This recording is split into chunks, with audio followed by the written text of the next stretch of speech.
అందరికీ 10వ అంతర్జాతీయ యోగా దినోత్సవ శుభాకాంక్షలు. ఊపిరి ఉన్నంత వరకు శరీరం మనసు దృఢంగా శక్తిమంతంగా ఉండాలని స్వామి వివేకానంద చెప్పారు. అయితే శరీరంతో పాటు మనసు కూడా ఆరోగ్యంగా శక్తిమంతంగా కావాలంటే ఒకటే మార్గం, అది యోగా మార్గం. ఈ సంవత్సరం yoga theme yoga for self and society, స్వీయ సమాజం కోసం యోగా. అంటే ముందు మనల్ని మనం మానసికంగా శారీరకంగా సంస్కరించుకొని తర్వాత సమాజం కోసం పాటుపడాలి. అంటే దీంట్లో ఒక సామాజిక స్పృహని రేకెత్తించేలాగా ఈ సంవత్సరం యోగా థీమ్ను వాళ్ళు పెట్టుకోవడం జరిగింది. గత 10 సంవత్సరాలుగా అంటే ఒక దశాబ్దం క్రితం ఐక్యరాజ్య సమితి ప్రపంచవ్యాప్తంగా జూన్ 21ని అంతర్జాతీయ యోగా దినోత్సవంగా జరుపుకోవాలి, ఆచరించుకోవాలని నిర్ణయించిన తర్వాత ప్రపంచం ఒక కొత్త ఉషోదయం వైపు పయనిస్తాం. శారీరక మానసిక ఆరోగ్యంతో సంతోషం వైపు పరుగులు తీస్తాం. జూన్ 21 పగటి సమయం అతి ఎక్కువ ఉన్న సమయం. ఆ 21ని అంతర్జాతీయ యోగా దినోత్సవంగా ఆచరించడం కోసం ప్రపోజ్ చేయడం ఇవాళ విశ్వ నాయకుడిగా ఎదిగిన మన అందరి ప్రియతమ ప్రధాని నరేంద్ర మోడీ గారి క్రాంత దర్శనానికి నిదర్శనం.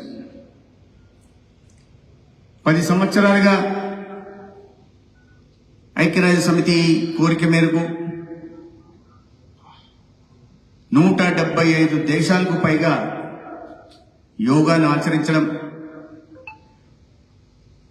ప్రతి సంవత్సరం ఆచరించే వారి సంఖ్య కోట్లలో పెరుగుతూ పోవడం నిజంగా అటువంటి ఘనమైన వారసత్వ సంపద కలిగిన 145 కోట్ల భారతీయులకందరికీ కూడా గర్వకారణంగా నేను భావిస్తున్నాను. యోగా అంటే అదేదో కేవలం వ్యాయామం, మిగతాలాగా పిల్లర్స్ లాగా వాటిలాగా ఒక ఎక్సర్సైజ్ చేయడం మాత్రమే కాదు. యోగా అనేది ఒక శారీరక వ్యాయామం, శారీరక దృఢత్వానికి చేస్తున్న ఒక ప్రక్రియ. దాంతోపాటు మానసిక వికాసానికి, మనలో మనం మమేకం కావడానికి, మన ఆత్మతో మనం సంభాషించుకోవడానికి, ఈ సమాజంతో ఈ ప్రపంచంతో అనుసంధానం కావడానికి, ముఖ్యంగా ప్రకృతితో మమేకం కావడానికి ఒక సాధనమని నేను భావిస్తున్నాను. మీరు యోగా చేస్తున్నప్పుడు, ధ్యానం చేస్తున్నప్పుడు, ప్రాణాయామం చేస్తున్నప్పుడు ప్రపంచంతో సంబంధం లేదు. మిమ్మల్ని మీరు ఆవిష్కరించుకుంటూ ఉంటారు. మీలో ప్రతి అణువుని ఒక అలౌకికానంద స్థితిలో మనం అందరం మునిగిపోతాం. యోగాను ఆచరించే వాళ్ళందరికీ కూడా దీన్ని అనుభవించే యోగా అనేది మన మునులు, ఋషులు, పూర్వీకులు తమ అనుభవాన్ని రంగరించి మేళవించి మనకు అందించిన ఒక ఘనమైన వారసత్వ సంపద. అది కేవలం భారతీయులు మాత్రమే సొంతమైన ఉత్కృష్ట సంస్కృతికి కూడా నిదర్శనం. అటువంటి యోగాని ఇవాళ ప్రపంచమంతా ఆచరించడం, మనను మాత్రం మన దేశంలో విస్మరించడం సరైనది కాదు.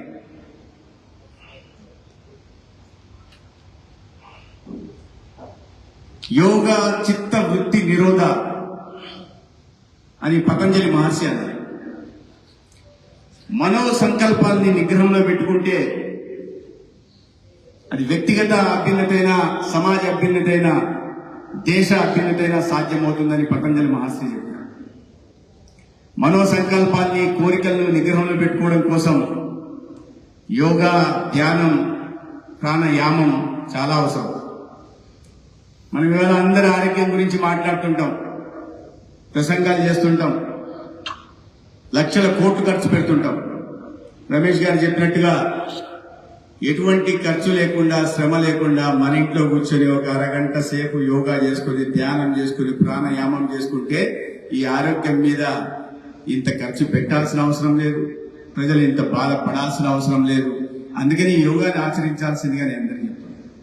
ఇవాళ ముఖ్యంగా యువతకి, ఈ పోటీ ప్రపంచంలో యువత అనేక రకాలైన ఒత్తిడికి, ఇక్కడ అంతా చాలా పెద్ద సంఖ్యలో యువత ఉన్నారు. నాకు తెలుసు, నేను కూడా ఆ వయసుని దాటుకొని ఇక్కడ దాకా వచ్చాను. చదువు కోసం ఒత్తిడి, ఉద్యోగ అన్వేషణలో ఒత్తిడి, సమాజంలో మనం నిలదొక్కడానికి ఒత్తిడి, ఏదన్నా సాధించిన తర్వాత సాధించడం కోసం ఒత్తిడి, సాధించిన తర్వాత పేరు నిలబెట్టుకోవడం కోసం ఒత్తిడి. ఇంత ఒత్తిడి కలిగిన సమాజంలో ఒకే ఒక మార్గం, ఆ ఒత్తిడిని తగ్గించుకోవడానికి, ప్రశాంతంగా ఉండడానికి, ప్రశాంతంగా ఉంటూ సమాజానికి ఇతోధికంగా సహాయపడటానికి ఒకే మార్గం యోగా. ఆరోగ్య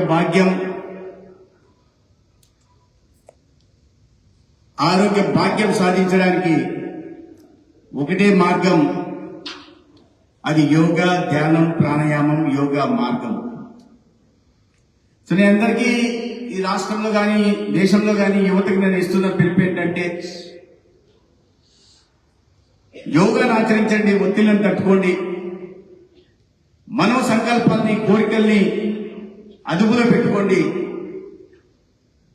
చెడు వ్యసనాలకి బానిసలు కాకండి. మీ మీద చాలా దేశం, రాష్ట్రం ఆశలు పెట్టుకుంది. ప్రపంచంలో ఎవరికి లేనంత మేధో సంపత్తి దేశంలోని యువతకు. అయితే యువత ఈ ఒత్తిళ్లను తట్టుకోలేక చెడు వ్యసనాలకు పాల్పడుతూ, లోనవుతూ, వాళ్ళలో ఉన్న శక్తి, నిబిడీకృతమైన శక్తిని వాళ్ళకే తెలియక తమను పాడు చేసుకుంటూ సమాజానికి కూడా భారంగా మారే పరిస్థితి. దానికి అన్నిటికీ సులువైన మార్గం యోగా. మీకు ఎవరి అనుమతులు అవసరం లేదు, ఎటువంటి డబ్బు ఖర్చు పెట్టాల్సిన అవసరం లేదు. ఇంట్లో కాసేపు ప్రశాంతంగా కూర్చోండి, మంతన్ గారి వీడియో ఓపెన్ చేయండి, చేసి ఒక్కసారి యోగాని ఎలా ఆచరించాలో నేర్చుకోండి. బాలాసనం చేయండి, మాంజర్యాసనం చేయండి, అధోముఖ శనాసనం చేయండి, నవాసనం చేయండి. అన్నిటికీ అదే ఒక మార్గం, అన్ని సవాళ్లకు అదే మార్గం. అయితే మనందరికీ నచ్చే ఆసనం శవాసనం, అవునా? మనందరికీ శవాసనం నచ్చుద్ది, బాగుంటుంది కదా. శవాసనం చేయాలంటే ఎంతసేపు అయినా చేస్తాం, ఎన్ని గంటలైనా చేస్తాం. మిగతా ఆసనాలు చేయాలంటే కాస్త ఇబ్బంది. అదేవిధంగా నేను తల్లిదండ్రులకు కూడా చెప్పేది ఏంటంటే, భావి భారత పౌరులు ఈ దేశ నిర్మాణానికి, ఈ జాతి నిర్మాణానికి, ఈ దేశం అభివృద్ధి సాధించాలా, మన పునర్భవం విశ్వగురువుగా మళ్ళీ భారత్ ఈ ప్రపంచంలో నిలవాలా, అంతర్జాతీయ ఖ్యాతి సాధించాలి అంటే ఆ తల్లిదండ్రుల బాధ్యత ఉంది. భావి భారత పౌరులుగా ఉంటున్న వాళ్ళని తీర్చిదిద్దాల్సిన బాధ్యత వాళ్ళకు ఉంది. అంటే వాళ్ళ కేవలం వాళ్ళ పిల్లలు మాత్రమే కాదు, ఈ సమాజంలో కూడా వాళ్ళ పౌరులు. కాబట్టి ఆ విషయాన్ని గుర్తుపెట్టుకుని ఇప్పటి నుంచే మొక్కై వంగంది మానే వంగుతుందా అన్న నానుడి మనందరికీ తెలుసు. అందుకని ఇప్పటి నుంచే, చిన్న వయసు నుంచే యోగా గురించి, యోగా వైశిష్టత గురించి, యోగా వల్ల జరిగే ఉపయోగాల గురించి పిల్లల మనసుల్లో జొప్పించాల్సింది. మన ఉత్కృష్టమైన వారసత్వ సంపద గురించి, మన సంస్కృతి గురించి, మన భాష గురించి, ఇవన్నీ ఒకదానికి ఇంటర్లింక్, అనుసంధానమై ఉంటాయి. మన కళలు వేరు, మన వారసత్వం వేరు, మన సాహిత్యం వేరు, మన జానపదాలు వేరు కాదు. ఇవన్నీ మన భాషతో అనుసంధానమై ఉంటాయి, మన జీవన విధానంతో అనుసంధానమై ఉంటాయి. కాబట్టి వీటిని అన్నిటి చెప్పాల్సింది, జీవన విధానంలో కూడా మార్పులు తీసుకురావాల్సింది. ఇప్పుడే చెప్తున్న లైఫ్ స్టైల్ మార్చుకోవడం ద్వారా నాన్ కమ్యూనికబుల్ డిసీజెస్ ఏవైతే ఉంటాయో, బీపీ కానీ, డయాబెటీస్ కానీ, చివరికి క్యాన్సర్ లాంటి మహమ్మారి ఇవాళ అనేక మంది, నిన్న ప్రిన్సిపల్ సెక్రటరీ గారు చెప్తున్నారు, సగటున సంవత్సరానికి 48,000 మంది క్యాన్సర్ మహమ్మారి బారిన పడి ప్రాణాలు కోల్పోతున్నారు. వాళ్ళు కేవలం వాళ్ళ ప్రాణాలు మాత్రమే కోల్పోట ఆ కుటుంబం ఆర్థిక వ్యవస్థ చిన్న భిన్నం కావడానికి కూడా కారణమవుతున్నారు. దానివల్ల ఈ రాష్ట్రంలో భారం కూడా పెరుగుతుంది. కాబట్టి వీటినన్నిటి సులువైన మార్గం యోగా మార్గం. ఇంత సులువైన మార్గం మన ముందుంటే దాన్ని మనం వదిలేసి మన జీవన విధానంలో మార్పులు తీసుకోకుండా, మన ఆహార అలవాట్లలో మార్పులు తీసుకురాకుండా వీటినన్నింటినీ మన మీదకి తెచ్చిపెట్టుకుని తర్వాత హాస్పిటల్ చుట్టూ పరిగెత్తు వేల లక్షలు ఖర్చు పెట్టుకుంటూ మనం చితికిపోయి కుటుంబం మీద బాధలు పెట్టి ఇవన్నిటికీ అవసరమా మనం? దీనికంతా మనం ఏం చేయాలి? ఒక యోగా చేస్తే సరిపోతుంది. కాబట్టి ఇవాళ అంతర్జాతీయ యోగా దినోత్సవం సందర్భంగా రాష్ట్ర ప్రజలందరికీ కూడా శుభాకాంక్షలు తెలియజేస్తూ మన జీవన విధానంలో మార్పులు తీసుకురావాల్సింది. ఆరోగ్య భాగ్యానికి అతి సులువైన మార్గం యోగా మార్గాన్ని ఆచరించాల్సిన అవసరం ఉంది. మనల్ని సంస్కరించుకుంటూ సమాజాన్ని కూడా సంస్కరిస్తూ ఆంధ్రప్రదేశ్ ని ఒక ఆరోగ్య ఆంధ్రప్రదేశ్ గా మార్చాల్సి ఉంది. దీంట్లో ప్రజలందరి భాగస్వామ్యం ఉంది. ఇది ప్రభుత్వం పని మాత్రమే కాదు, ప్రజాప్రతినిధుల పని మాత్రమే కాదు, అధికారుల పని మాత్రమే కాదు, సమాజంలో ప్రతి పౌరుని బాధ్యత అనే విషయాన్ని నేను గుర్తు చేస్తూ ఇవాళ ఈ సమావేశాన్ని, ఈ అంతర్జాతీయ యోగా దినోత్సవాన్ని విజయవాడలో ఇంత అద్భుతంగా నిర్వహించిన ఆయుష్ సిబ్బందికి ప్రత్యేకంగా అభినందనలు తెలియజేస్తూ ఇవాళ ఇంకా పూర్తి